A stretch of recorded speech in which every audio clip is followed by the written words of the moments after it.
বদলে গেল হিয়ারিং এর সমস্ত নিয়ম। হিয়ারিং শুরুর আগেই বিরাট খুশির খবর দিল নির্বাচন কমিশন। বন্ধুরা, এই মুহূর্তে সমস্ত পশ্চিমবঙ্গবাসীদের জন্য হিয়ারিংকে নিয়ে দারুণ খুশির খবর দেওয়া হয়েছে, যেটি শুনলে আপনারা প্রত্যেকেই আনন্দিত হয়ে যাবেন। অনেকের বিভিন্ন ধরনের সমস্যার সমাধান করে দিয়েছে নির্বাচন কমিশন। তো বন্ধুরা, হিয়ারিং নিয়ে কি খুশির খবর দিল নির্বাচন কমিশন, আজকের এই ভিডিওটি এই বিষয়ে আপনাদেরকে একদম বিস্তারিতভাবে জানিয়ে দেব।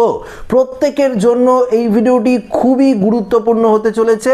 তো অবশ্যই ভিডিওটিতে আপনারা প্রত্যেকেই প্রথম থেকে শেষ পর্যন্ত সঙ্গে থাকবেন এবং নতুন হয়ে থাকলে চ্যানেলটিকে সাবস্ক্রাইব করে পাশের দেওয়া বেল আইকনটিকেও প্রেস করে অল নোটিফিকেশনটিকে বাজিয়ে দেবেন।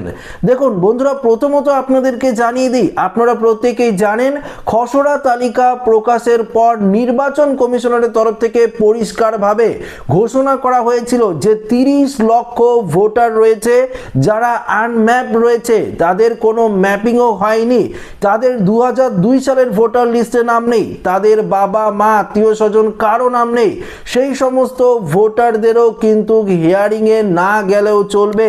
সেই সমস্ত ভোটারদের মধ্যে কিছু কিছু শুধুমাত্র ভোটারদের হিয়ারিং হলেও হতে পারে, আবার নাও হতে পারে।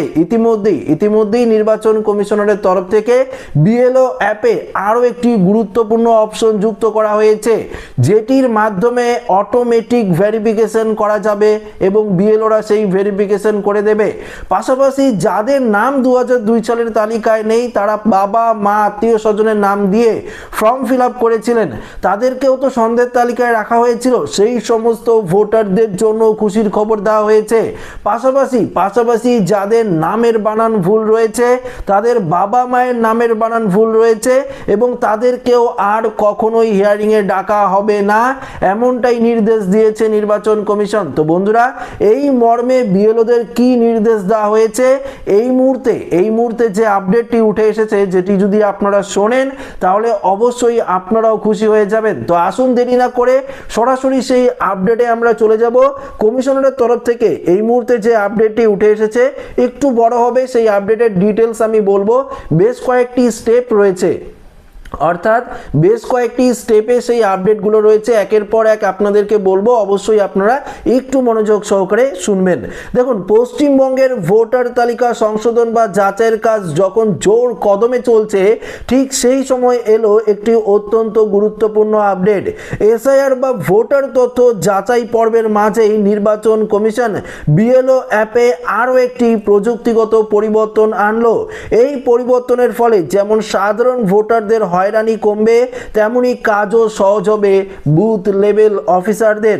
দেখুন, এসআইআর চলাকালীন যে গুরুত্বপূর্ণ সিদ্ধান্ত নেওয়া হয়েছে, যেমন গত 16ই ডিসেম্বর খসড়া তালিকা প্রকাশিত করেছে গোটা রাজ্য জুড়ে নির্বাচন কমিশন। এই প্রক্রিয়ার মাধ্যমেই কমিশনারের তরফে বিএলও অ্যাপে নতুন ফিচার যুক্ত করার সিদ্ধান্ত নেওয়া হয়েছে। অর্থাৎ নির্বাচন কমিশন সূত্রে খবর, ভোটারদের তথ্য সংক্রান্ত বিভ্রান্তি সমস্ত কিছু দূর করতে এবার এই পরিবর্তন আনলো নির্বাচন কমিশন। বিএলও অ্যাপে যে নতুন ফিচারসটি যুক্ত করা হয়েছে, আমি দুপুরের ভিডিওতে আপনাদেরকে দেখিয়ে দিয়েছিলাম, সেটা রইল রিভেরিফিকেশন লজিক্যাল ডিসক্রিপেন্সি। এই ফিচারের মূল উদ্দেশ্য হলো 2002 সালের ভোটার তালিকায় তথ্যের সঙ্গে বর্তমান তথ্যের সামঞ্জস্য রাখা এবং ছোটখাটো অসঙ্গতি দ্রুত ঠিক করা। অর্থাৎ ছোটখাটো অসঙ্গতি বলতে এখানে নামের বানানের ক্ষেত্রেও দেখুন বলেছে যে অনেক ক্ষেত্রেই দেখা যায় 2002 সালের ভোটার তালিকার সঙ্গে বর্তমান তালিকায় নামের বানান, মধ্যনাম বা পদবীর সামান্য পার্থক্য রয়েছে। আগে এই ধরনের ভুল সংশোধনের জন্য ভোটারদের জটিল প্রক্রিয়ার মধ্যে যেতে হতো। নতুন আপডেটের ফলে এখন বিএলওরাই অ্যাপের মাধ্যমে এই ছোটখাটো সংশোধন কিন্তু করতে পারবে। দেখুন, আপনারা যারা চিন্তিত ছিলেন যে আপনার নামের বানান ভুল রয়েছে বা আপনার বাবার নামের বানান ভুল রয়েছে, সেক্ষেত্রে আপনাদের হিয়ারিংয়ে ডাকা হবে কিনা, তো সেক্ষেত্রে নির্বাচন কমিশন পরিষ্কারভাবে জানিয়ে দিয়েছে বিএলওরাই কিন্তু আপনার ভেরিফিকেশন করবে, আপনাদের কিন্তু আর অর্থাৎ আপনার নামের বানান যেটি ভুল রয়েছে সেটি বিএলওরাই সংশোধন করবে। আপনাকে শুধুমাত্র প্রমাণ দিতে হবে, হয়তো বিএলওরা আপনাকে ফোন করে নেবে, বা আপনাকে ডেকে নেবে, সেক্ষেত্রে আপনার উপযুক্ত নথি দিয়ে আপনাকে নামের বানানের যে লিঙ্ক রয়েছে সেটা কিন্তু দেখাতে হবে, সেটা দেখালেই কিন্তু ভেরিফিকেশন করে দেবে এবং আপনার আর কোনো হিয়ারিংয়ে যেতে হবে না। আসুন পরবর্তী আপডেটে কি বলেছে সেটা আপনাদেরকে দেখিয়ে দিই। আন্ডারটেকিং দিলেই মিলতে পারে ছাড়, সংশোধনের সময় বিএলওদের অ্যাপের মাধ্যমে একটি আন্ডারটেকিং বা মুচ লেখা দিতে হবে। এর ফলে যাদের ক্ষেত্রে শুধুমাত্র নামের বানান বা সামান্য কিছু ভুল রয়েছে তাদের আর সশরীরে গিয়ে শুনানি অর্থাৎ হিয়ারিংয়ে যেতে হবে না। তো দেখুন, যদি আপনাদের নামের বানান ভুল থাকে বিএলওরা কি করবে, একটি আন্ডারটেকিং বা মুচ লেখা একটি ফর্ম রয়েছে, সেই ফর্মটি বিএলওরাই সেই ফর্মটি ফিল আপ করবে। সেই ফর্মটি ফিল আপ করে তারা কি করবে, তারা কিন্তু আপলোড করে দেবে তাদের বিএলও অ্যাপে। আপলোড করার পরই কিন্তু নথি পেয়ে গেল নির্বাচন কমিশন, সঙ্গে সঙ্গে আপনার যে ভেরিফিকেশন প্রসেস সেটা কিন্তু তারা করে দেবে এবং আপনাদের আর কিন্তু শুনানিতে অর্থাৎ হিয়ারিংয়ে যেতে হবে না। পরবর্তী দেখুন, নথি আপলোডের সুবিধা। যাদের নাম এখনো আনম্যাপ রয়েছে, একটু মনোযোগ সহকারে শুনবেন, এই বিষয়টা খুবই গুরুত্বপূর্ণ।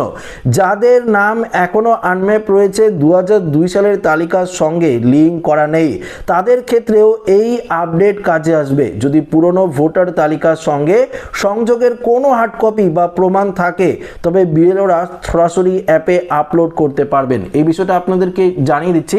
দেখুন, নির্বাচন কমিশন খসড়া তালিকা প্রকাশের পর একদম পরিষ্কার জানিয়ে দিয়েছে এমন 30 লক্ষ ভোটার রয়েছে যাদের আনম্যাপ করা হয়েছে, অর্থাৎ ধরুন তাদের 2002 সালের লিস্টে নাম নেই, তাদের বাবা মা পরিবার আত্মীয় স্বজন কারো নাম নেই। তো সেক্ষেত্রে তার কি হবে, অবশ্যই হিয়ারিংয়ে যেতে হবে। তো দেখুন, তাদের যে লিস্ট সেটা কিন্তু বিএলও অ্যাপে অলরেডি একটি এক্সেল শিটের মাধ্যমে বিএলওদের কাছে কিন্তু পাঠিয়ে দিয়েছে নির্বাচন কমিশন।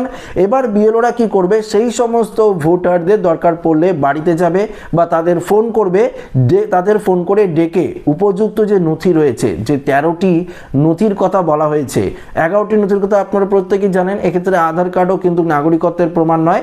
এছাড়াও এসআইআর তো হয়েছিল আগে বিহারে, যদি আপনারা বিহারে আগে থেকে থাকেন এখন এখানে এসে এসআইআর করছেন, সেই বিহারের যে লিস্ট রয়েছে ফাইনাল লিস্টে যদি আপনার নাম থাকে সেটিও প্রমাণ হিসেবে আপনারা দেখাতে পারেন। তো এই 13টি ডকুমেন্টসের মধ্যে যে কোনো একটি ডকুমেন্টস দিয়ে যেটা আপনাদের হিয়ারিংয়ে প্রয়োজন পড়বে, সেই যে কোনো একটি ডকুমেন্টস যদি আপনারা বিএলওকে দেন এবং বিএলওরা যদি আপলোড করে দেয় বিএলও অ্যাপে রিভেরিফিকেশন লজিক্যাল ডিসপেন্সির আওতায়, যদি তারা আপলোড করে দেয়, সেক্ষেত্রেও কিন্তু আপনারা অনেকেই শুনানিতে ছাড় পেয়ে যাবেন, আপনাদেরকে কিন্তু আর হিয়ারিংয়ে যেতে হবে না। কেননা নির্বাচন কমিশন চাইছে না যে আপনাদের সময় নষ্ট হোক এবং তাদেরও সময় নষ্ট হোক, খুব দ্রুত যাতে এই এসআইআর প্রক্রিয়াটা করা যায় বা এই এসআইআর প্রক্রিয়াটা করা হয়, তার জন্য কিন্তু চাইছে নির্বাচন কমিশন। আপডেট এখনো শেষ হয়নি, আরও রয়েছে। দেখুন এখানে কি বলেছে, কমিশন সূত্রে জানা গিয়েছে সফটওয়্যার আপডেটের কাজ এখনো চলছে যাতে পুরো প্রক্রিয়া নির্বিঘ্নে সম্পূর্ণ করা যায়। সব ঠিক থাকলে 26 বা 27 ডিসেম্বর থেকে রাজ্য জুড়ে ভোটার শুনানি পর্ব শুরু হতে পারে। ইতিমধ্যেই ভোটারদের নিয়মিত নোটিশ পাঠানো হচ্ছে। দেখুন একদম আপনাদেরকে পরিষ্কার জানিয়ে দিচ্ছি, এই লজিক্যাল ডিসপেন্সির আওতায়, রিভেরিফিকেশন লজিক্যাল ডিসপেন্সির আওতায় বা আবার যাদের লিস্ট পাঠানো হয়েছে তাদের তো পুনরায় ভেরিফিকেশন করার চেষ্টা করবে বিএলওরা। তারপরেও যারা বাদ যাবে তাদেরকে কিন্তু নোটিশ বাড়িতে পাঠাবে এবং তাদেরকে কিন্তু হিয়ারিংয়ে যেতে হবে। সেই হিয়ারিং কখন থেকে শুরু হবে, এই 25শে ডিসেম্বর বড়দিনের পর থেকে 26 বা 27 তারিখ থেকেই হিয়ারিং পর্বটা কিন্তু শুরু হবে। তখন কোথায় কোথায় হবে, এসডিও অফিস হতে পারে, বিডিও অফিসে হতে পারে বা ডিএম অফিসে হতে পারে, সেখানে কিন্তু আপনাদেরকে অবশ্যই যেতে হবে। সেখানে কিন্তু মাইক্রো অবজারভার নিয়োগ করা রয়েছে। আপনারা যে 11টি বা 13টি নথির মধ্যে যে কোনো একটি নথি দেখাবেন তাদেরকে, তাই না, হিয়ারিং যখন হবে তখন কিন্তু তারা যারা মাইক্রো অবজারভার থাকবে, যারা নতুন নিয়োগ করা হয়েছে শুধুমাত্র আপনার ডকুমেন্টসটি চেকিং করার জন্য, সেটি নকল না আসল, সেটি কিন্তু তারা পরীক্ষা করবে, তারপরে কিন্তু ভেরিফিকেশনটা হবে। দেখুন পরবর্তীতে এখানে কি বলেছে, এই বিষয়ে ভোট কর্মী বা বিএলওর ঐক্য মঞ্চের সাধারণ সম্পাদক এখানে স্বপন মণ্ডল জানান, আগে অ্যাপে শুধু লজিক্যাল ডিসপেন্সি অপশন ছিল, এখন সেটিকে আপগ্রেড করে রিভেরিফাই মোডে আনা হয়েছে। তার দাবি, রাজ্যে প্রায় 30 লক্ষ ভোটারের নাম 2002 সালের তালিকার সঙ্গে মিলছে না, অর্থাৎ তারা আনম্যাপ রয়েছে। এত বিপুল সংখ্যক মানুষের তথ্য কেন লিঙ্ক বা ম্যাপ করা হয়েছে তা ব্যাখ্যা দিয়ে এবং প্রয়োজনীয় প্রমাণ আপলোড করে সমস্যা মেটানো এখন অনেকটাই সহজ হয়েছে। তো বুঝতেই পারলেন, বিএলও কিন্তু পরিষ্কার বলে দিয়েছে যাদের আনম্যাপ হয়েছে, যাদের লিঙ্কেজ হচ্ছে না, তারা যদি বিএলওরা লিঙ্কেজ করে দেয়, উপযুক্ত নথি দিয়ে তারা যদি একদম এই লিঙ্কেজটা করে দেয়, যদি বিএলওরাই ভেরিফিকেশন করে দেয়, তাহলে কিন্তু আপনাদেরকে শুনানিতে আর ডাকা হবে না। এটা কিন্তু স্পষ্ট জানিয়ে দিয়েছে নির্বাচন কমিশন। তো আজকের এই ভিডিওটি হয়তো প্রত্যেকের ভালো লেগেছে। ভিডিওটি ভালো লাগলে লাইক করবেন, বন্ধুর সাথে শেয়ার করবেন, নতুন থাকলে চ্যানেলটিকে সাবস্ক্রাইব করে আমাদের সঙ্গে জুড়ে থাকবেন। ধন্যবাদ।